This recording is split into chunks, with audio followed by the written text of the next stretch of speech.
Hi. Did you have orders for testing? Yeah. You did? You had orders? Mm-hmm. What is your date of birth? January 6th, Last name? Basio, B-A-S-I-O. I'm sorry. B? Yes, A-S-I-O. First name? Harry. Harry? Yes, ma'am. Okay, they'll be over just a moment. Thank you so much. Bale ito guys, first time kong magpapa PCR test. Kaya kinakabahan ako. Ginagawa ko to sa hospital sa mga pasyente, pero iba pala yung feeling pag ikaw na yung isa swab. So, yeah. Okay lang pagka ikaw yung nagsaswab, pero kung ikaw yung sa swab, parang nakakaba. Fear of the unknown. Anyways, kailangan nating magpa-swab eh. Hi. What is your name and date of birth? Harry Basio, 0106. Okay, so we're going to do the PCR. It'll take about 1 to 3 days to get the results back. Alright.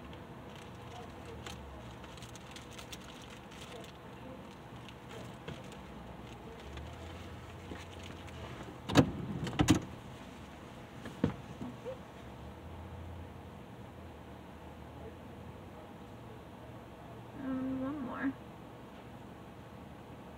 Okay, Thank you. as soon as this card in front of you goes, you're good to go. Alright, sounds good. Thank you.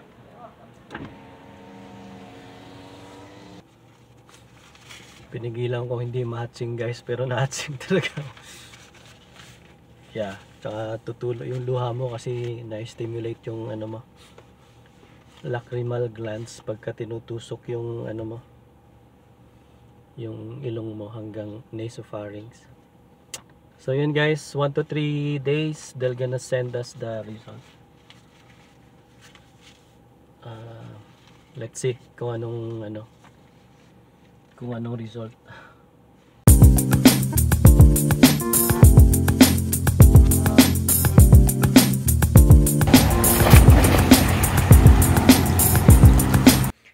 Hello guys, kumusta kayong lahat? Ako si Harry from Pinoy Nomads. So ngayon nga po ay naka self-quarantine ako dito kay Kai. So ang kasama ko lang dito ay si Kulin. So si Mrs. at saka mga bata ay kailangan may social distancing, safe distance. So hindi sila pwede rito kay Kai. Ako lang. At si Kulin ay kasama ko dito, mabuti na lang.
Nung mga nakarang mga araw ay nakaramdam ako ng sintomas ng flu-like symptoms. So kaya as per protocol ay kailangan kong mag-isolate, self-isolation.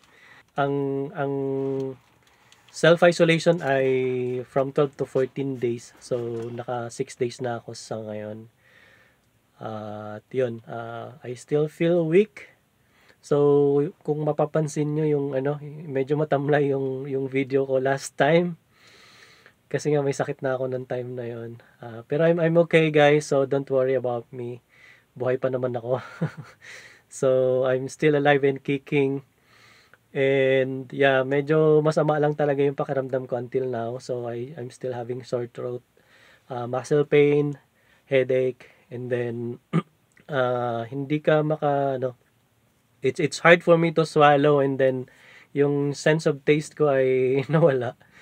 Tapos yung smell, ang naamoy ko lang yung utot ni Kulin. So I believe okay pa rin. So grabe magpasabog si Kulin. So yun, pero okay lang, sanay na ako sa utot ni Kulin kasi nagpapasabog din ako eh. So pareho kami nagpapasabugan. So yun yung one of the perks ng van life, guys, ay kung may mga gantong situation na kailangan mo mag-isolate. For example, kung wala kaming van, ay mapipilitan ako mag-hotel. So sobrang expensive ng hotel, tapos yeah, it's really hard na mag-self-isolate ka. Tapos, yun, mabuti na lang may andito si Kai. Feeling at home pa rin ako kahit naka-self-isolate ka. So, tapos kasama ko pa si Kulin. So, at least kahit paano napabawasan yung lungkot. So, yun. Talagang si Kulin, ever since nung baby pa yan, hindi ako iniiwan yan. So, 3 years old na siya. So, laging nakapuyangit, laging nakakadel, laging talagang binibigay niya yung affection niya, yung adoration sa'yo. Kaya, I'm so thankful kay Kulin kasi nga yung sense of belongingness ko ay talagang, tsaka yung love and affection talagang binibigay niya. So, hello guys, kumusta kayong lahat? Good morning. Cuddle time muna kami ni Bibi.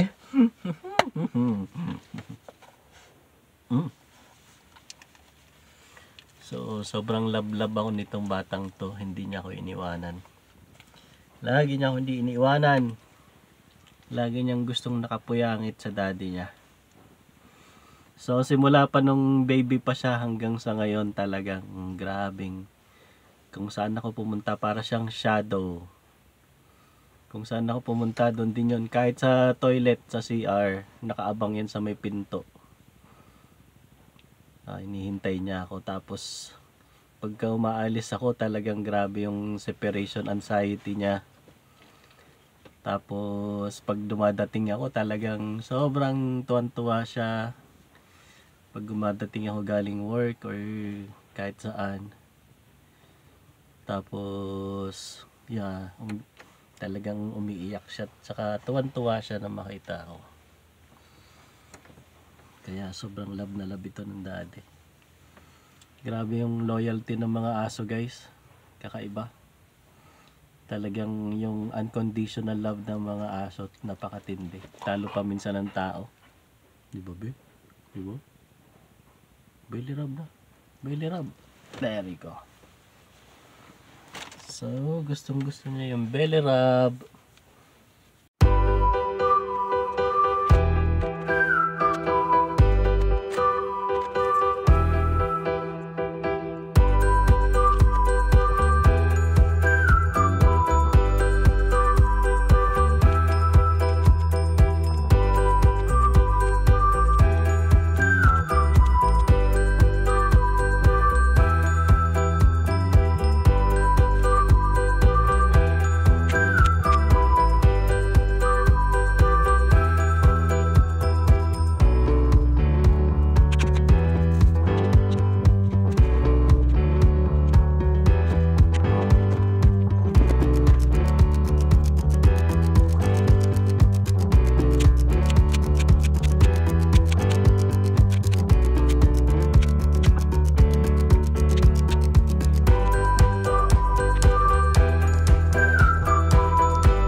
So, isa sa mga problema guys pagka naka-quarantine ka, yung sense of being isolated.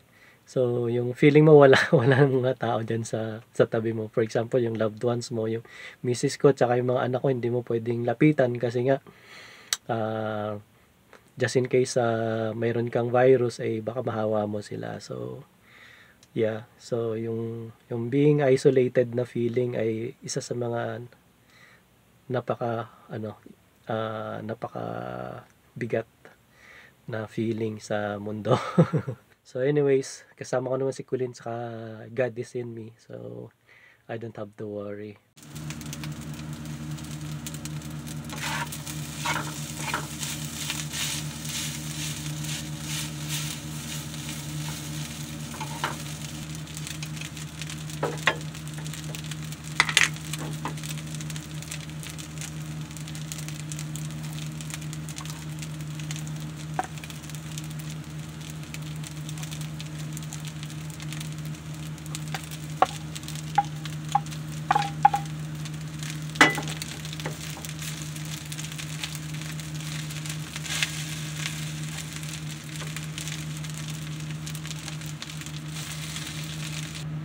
So guys, luto na yung ano natin, fried rice. So siguro mga 3 kainan namin to ni Kulin o 2.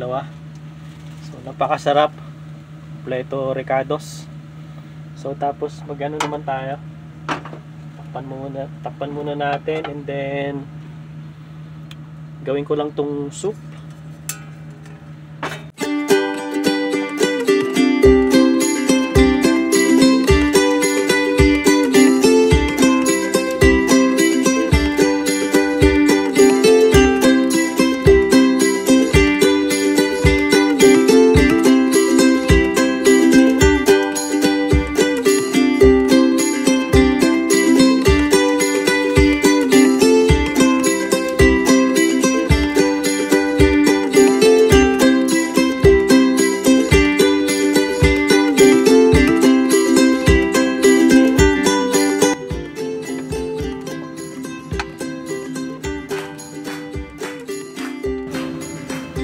Okay guys, kain tayo.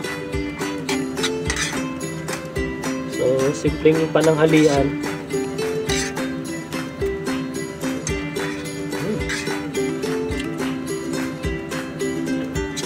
Up. Masarap talaga yung sinangag guys sa malamig na panahon.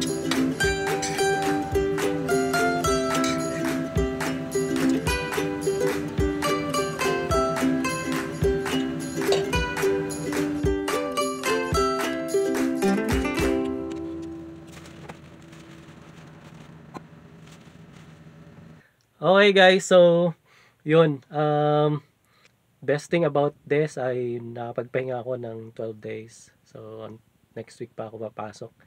So if the swab will came out negative. Tapos okay naman, nakaka-enjoy kasi nandito ako, nakapunta ako sa nature at pwede akong matulog dito or anywhere na gusto ko. At nakapagpahinga ako. And then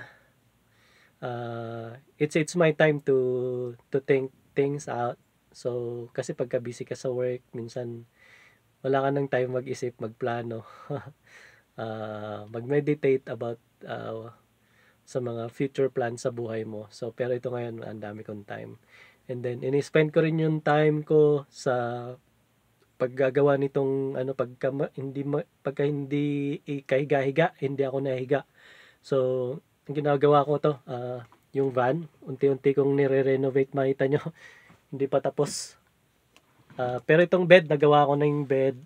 Tapos ito, ginagawan ko ng cabinet dito sa taas. So, para ma-maximize yung space dyan.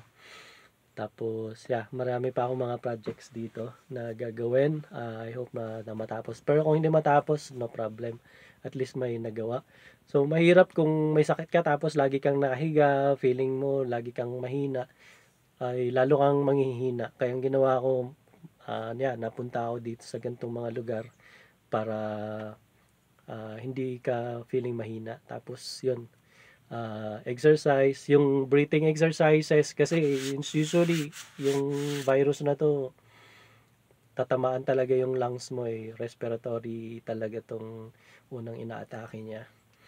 So, pero I'm not saying na meron na ako, just in case meron, pero wala pa naman yung test result. Tapos guys, kailangan mong mag-vitamins. So ang virus na to wala siyang gamot kasi nga virus. So kailangan mo lang magpalakas ng immune system. So uminom ako ng maraming ng mga vitamins, tapos Gatorade para ma-hydrate ka.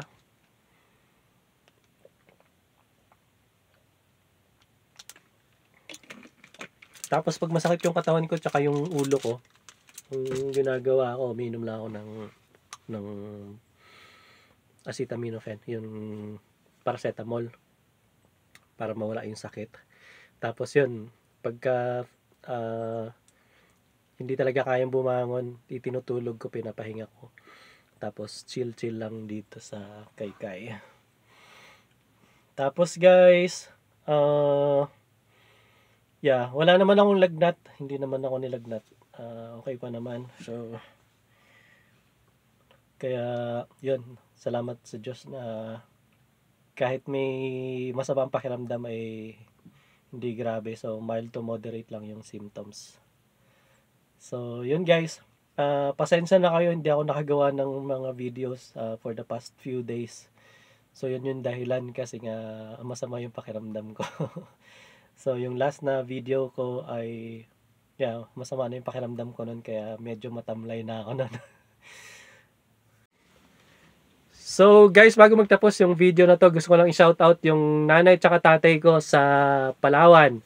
Si Papa Iboy ko at Mami Aida Basyo dyan sa San Vicente, Palawan. Pero nasa Puerto Princesa sila ngayon. At mga kapatid ko, si Kuya Junjun, si Kim, si Iday, si GP, lahat ng mga auntie at saka uncles ko sa Pilipinas at dito sa US at sa iba pang lugar, mga pinsan ko, mga kamag-anak namin, buong pamilya namin, buong angkan namin, saan man kayong sulok ng mundo guys, mag-ingat po kayo lagi, and I'm praying for you all, and sana magkita-kita tayo soon.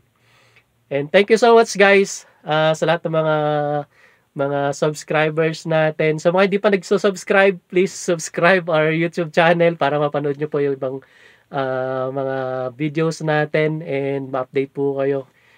Subscribe, and yung notification bell ay please hit that button. And thank you so much sa lahat ng mga sumusubaybay po sa Pinoy Nomads YouTube channel. Bye and God bless.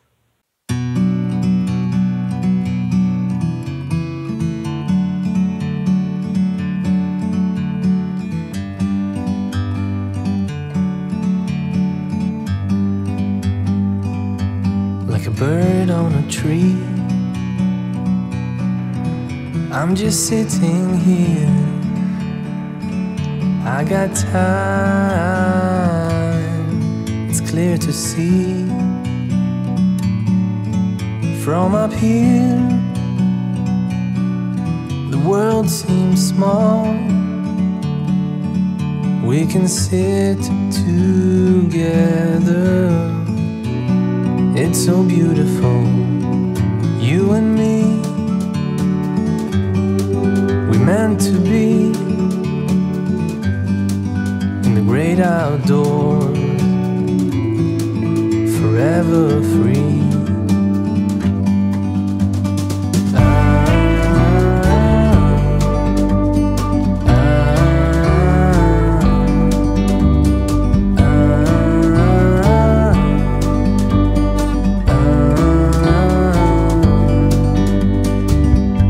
Sometimes you need to go and take a step back to see the truth around you. From a distance you can tell